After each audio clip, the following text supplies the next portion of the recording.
Hi folks, welcome back. Thank you for watching. Please do hit subscribe if you haven't done so yet. That would be awesome. There's been a lot more of you joining this channel recently, which is epic. So let's keep that going. Today guys, Tonebenders. Now, I love fuzz pedals, and you'll know that if you watch my channel, but it's actually a fairly recent thing of me really understanding fuzz and really getting into it. And one of the reasons for that is fuzz pedals are fundamentally fairly simple circuits, and because of that, every pedal manufacturer in the world and his dog thinks that they can build a fuzz pedal, so they get the schematic, build the pedal and sell it. The thing with fuzz pedals though is they are such simple circuits that every single component makes a huge difference to the sound, and they are very deceiving in their simplicity because it takes a very skilled set of ears and a very experienced pedal builder to really understand what makes a fuzz circuit work, choose exactly the right components and tune it and bias the transistors in such a way that they sound really amazing.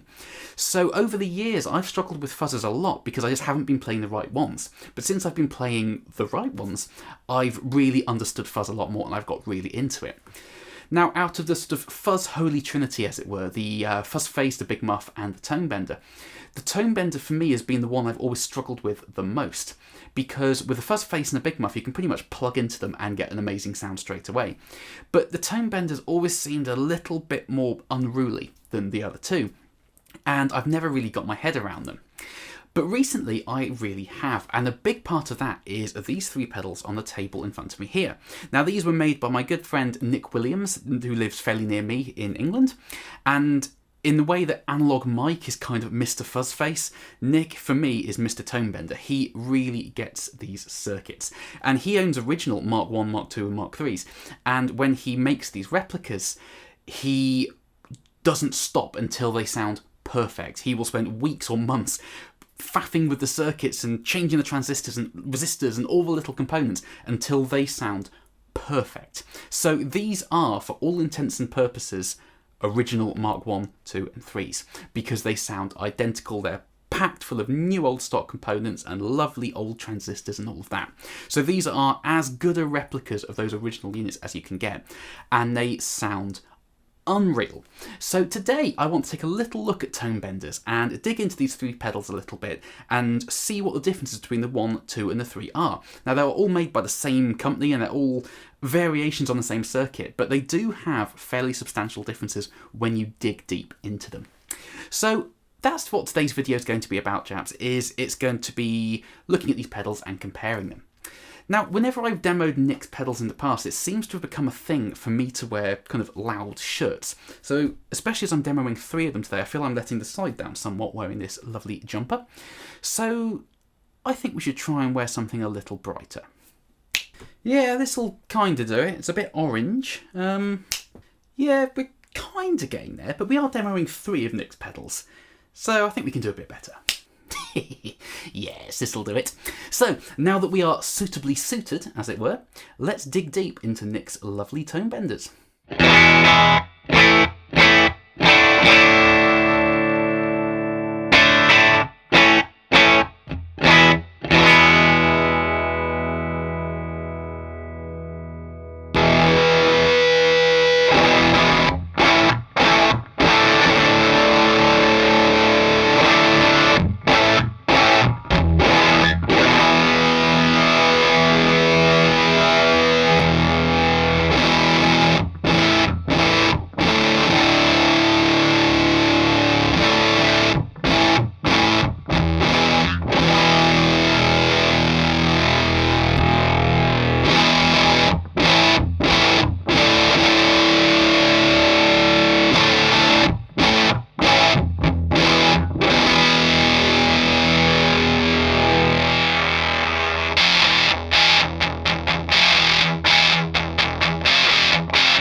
So there we are, guys. What did you think? Now, they're all definitely of the same family tree, you can really tell that, but they do have pretty substantial differences between them, even if you've got to do a little bit of digging to find them.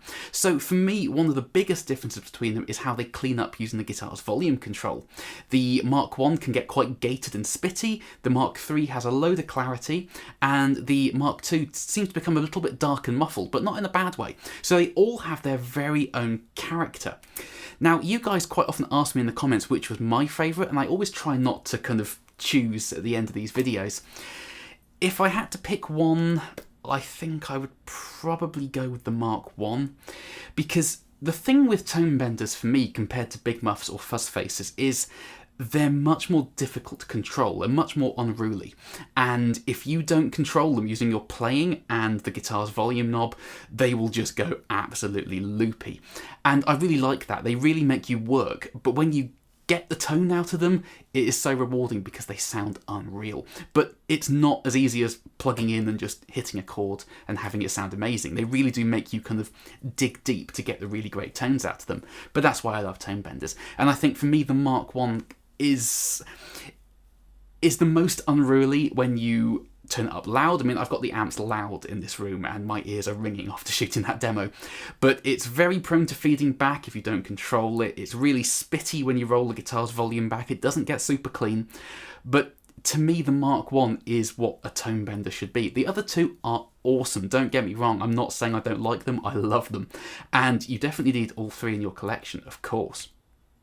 But for me, the Mark I is where it's at, and that's my favourite. But as always, it's very much personal preference. It depends what sort of music you're using it for, what your playing style is like, what amps you're using, and all of that sort of stuff. So please do comment underneath and let me know which one of them you preferred and why. I do love reading your comments, and it's great when we all chat nerdy guitar stuff.